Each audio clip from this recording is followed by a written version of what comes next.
Hello दोस्तों, पुनः आपके अपने YouTube channel the job point Dhiraj mathematics में आपका स्वागत है। आज हम दो चर वाले रैखिक समीकरण युग्म में आपको वज्र गुणन विधि से समीकरण का हल करना बताते हैं। समीकरण का हल आप करने के लिए समीकरण का कोई भी दो चर है तो दो चर का मान निकालना ही उसका हल कहलाता है। तो हम यहाँ आपको बताते हैं कि इसका फार्मूला क्या होता है। वैसे फार्मूला बहुत बड़े हैं, हम आपको शॉर्टकट में यानी कि बहुत ही जल्द आप इसको समझ सकते हैं, याद कर सकते हैं इस फार्मूला के अनुसार। तो वज्र गुणनखंड विधि द्वारा मान लीजिए यह समीकरण 1 है, यह समीकरण 2 है। इसमें अगर x का मान निकालना, मान लीजिए आपके पास दो समीकरण आपके पास दिया हुआ हो, इसका x का मान निकालना हो, इस फार्मूला को याद कर लीजिए और इस फार्मूला को याद करके आप उस पर मान बैठा सकते हैं। अब चलिए इस फार्मूला x का मान क्या होता है, y का मान क्या होता है। x के बराबर क्या लिख सकते हैं, y का मान क्या लिख सकते हैं, उसके बाद जोड़ घटाव जो गुना होगा वो आप कर लीजिए, मान आपका निकल जाएगा। सबसे पहले आप समझिए x जब लीजिएगा तो यहाँ जैसे x है, इसको आप समझिए यहाँ x खत्म, यानी x का मान सब कुछ खत्म कर लीजिए। अभी x के लिए क्या कीजिएगा, मान इसका खत्म कर लीजिएगा, बच जाएगा BC। इधर बचा क्या, x का गुणांक क्या है a, तो इसका मतलब इधर a नहीं लिखना है, ऊपर में क्या लिखना है BC लिखना है। BC मतलब BC ही आपको ऊपर में जरूरी पड़ेगा। यहाँ आप सीधी लिख लीजिएगा BC घटे BC, ऐसे लिख लेना है। ऐसे ही आपको दो समीकरण दिया रहेगा और वज्र गुणनखंड विधि निकालना है, तो ऐसे लिख लीजिए BC और यहाँ 1 लगा दीजिए, 2 लगा दीजिए, 2 और 1 उल्टा 1 2 2 1 2 2 1। उसी तरह इसमें इसके नीचे आपको क्या लिखना है वो अभी हम बताते हैं। इसके नीचे क्या लिखना है कि इस दोनों के नीचे AB लिखाएगा, क्या लिखाएगा AB। तो दोनों के नीचे आप याद रखिए AB घटे AB और समान चीज़ 1 2 2 1, बस आपको याद हो गया। यह तो बहुत आसान चीज़ है। x लेंगे तो a का ऊपर में a का ज़रूरत नहीं है, BC लिखेंगे। y लेंगे तो b नहीं लिखना है, क्या नहीं लिखना है, b नहीं लिखना है। आप यहाँ देखिए, अगर हम b नहीं लिखेंगे तो आगे क्या है c, तो CA बचा क्या, CA आगे तब पीछे यहाँ लिखेंगे CA घटे CA, तो 1 2 2 1 और नीचे में AB घटे AB, अब 1 2 2 1, बस हो गया। यही आपका x और y का फार्मूला हो गया। इसी फार्मूला को आप आसानी से सवाल पर प्रयोग कर सकते हैं। देखिए कितना आसान फार्मूला था। आप क्या कीजिए, फिर से एक बार समझ लीजिए। जब आपको x का मान निकालना हो तो ऊपर में x के गुणांक को भूल जाना है। BC बचा, इसमें क्या है ABC BC बचा, तो BC घटे BC लिख दीजिए, 1 2 2 1 लिख दीजिए और बट्टा में जो दोनों के बट्टा में आप AB लीजिएगा, क्योंकि चर का गुणांक लेना। तो इस तरह अचर पद हो जाता है, तो ये चर का गुणांक AB ले लीजिए और 1 2 2 1 लिख दीजिए। उसके y के नीचे में भी 1 2 AB 1 2 और 2 1 लिख दीजिए। और इसमें y में क्या है, y का गुणांक को आप छोड़ दीजिएगा ऊपर में और बच जाता है C और A, तो CA लिख लीजिए और 1 2 और 2 1 लिख लीजिए। यही आपका सूत्र हो गया। इस तरह से हम आप एक एग्जाम्पल के द्वारा आपको क्लियर कराना चाहते हैं कि आप वज्र गुणनखंड विधि कैसे लगा सकते हैं। चलिए तो सवाल लेते हैं कि मान लीजिए आपका सवाल है x minus 3y minus 3 equal to 0 और दूसरा समीकरण है आपके पास 2 इक्वल टू 0। इसको मान लीजिए समीकरण 1, इसको मान लेते हैं समीकरण 2। अब इसमें आपको क्या है कि यह समीकरण 1 का मतलब A1, इसके पीछे B1, यह हुआ C1। आपको अगर पहले दिक्कत होती है तो सबसे पहले आप समीकरण A1 A2 A3 लिख लीजिए।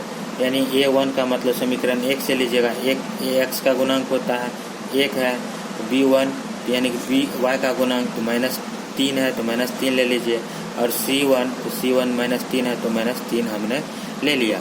अब उसी तरह A2 निकाल लीजिए। A2 x का गुणांक होगा समीकरण 2 के लिए तो 3 और B2 यानी कि -9 और C2 -2 आपने लिख लिया।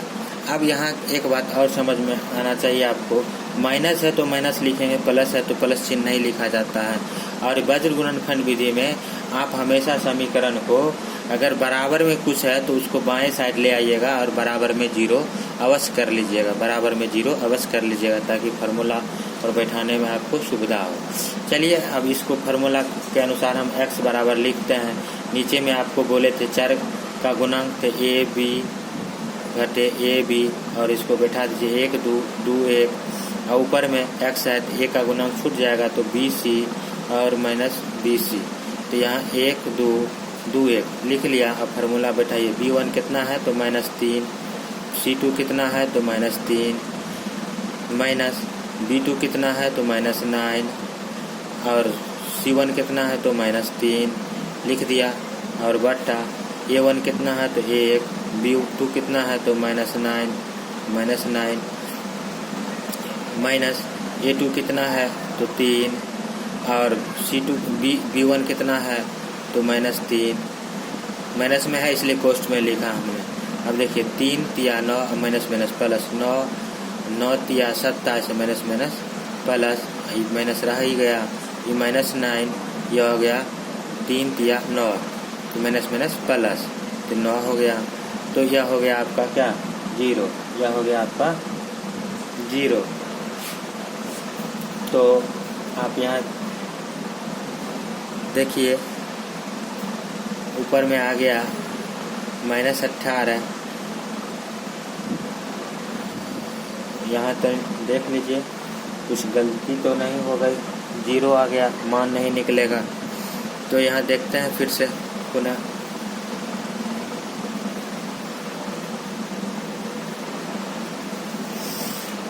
आप यहाँ देखिए,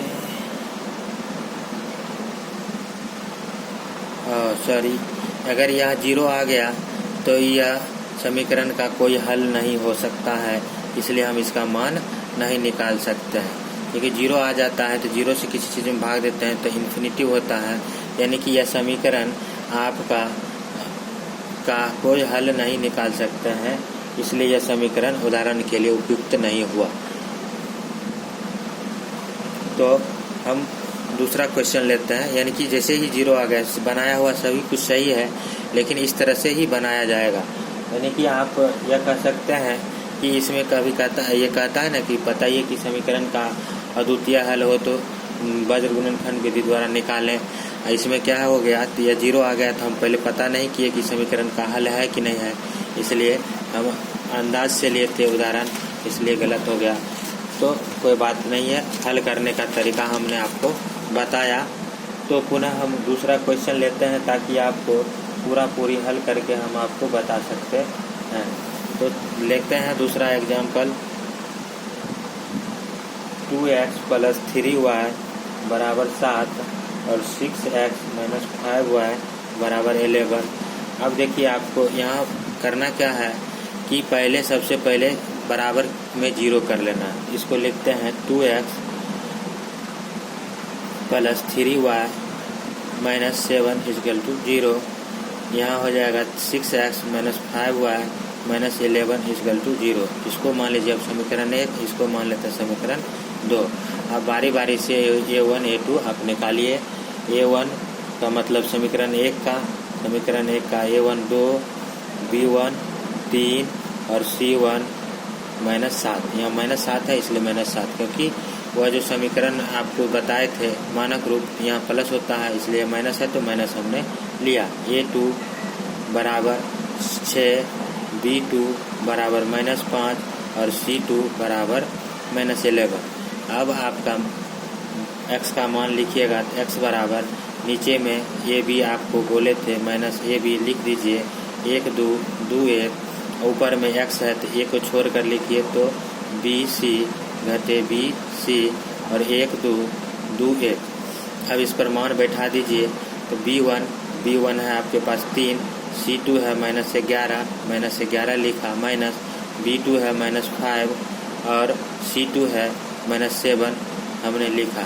A1 कितना है तो 2 है तो 2 लिखा,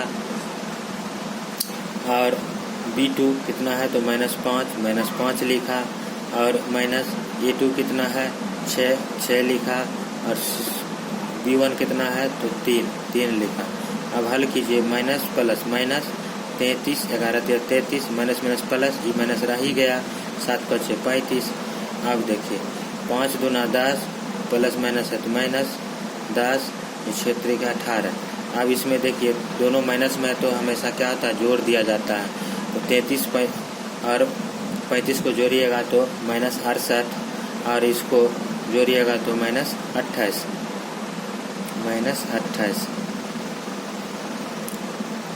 अब यह आपका x का मान आया। इसको आप काट सकते हैं, इसको काटिए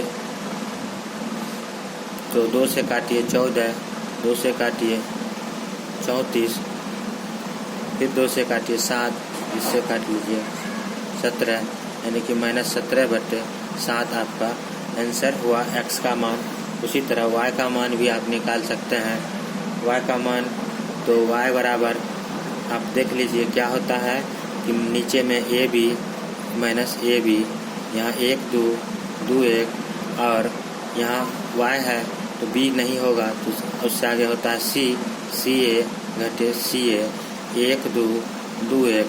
अब इसका मान बैठाइए C1, तो C1 आपके पास है 7 -7 A2 आपके पास है 6 लिखते हैं, माइनस C2 है आपके पास 11, तो -11, और उसके बाद A1 कितना है तो 2, तो गुना 2 बटा, या नीचे में जो वह संख्या आया था वही लिखेंगे 2, यह जो संख्या है -5।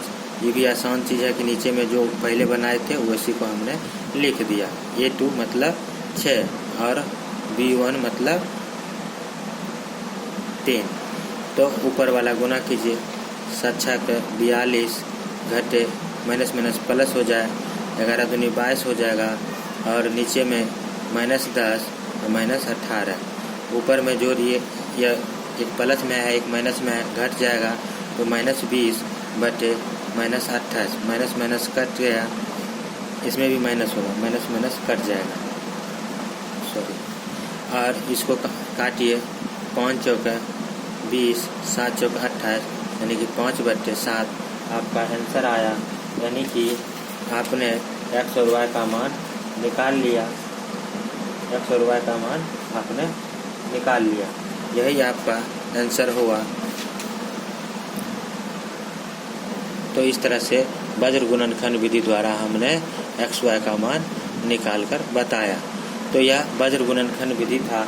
यह क्वेश्चन पूछे जाते हैं एग्जाम में अक्सर, इसलिए आपको याद रखना है।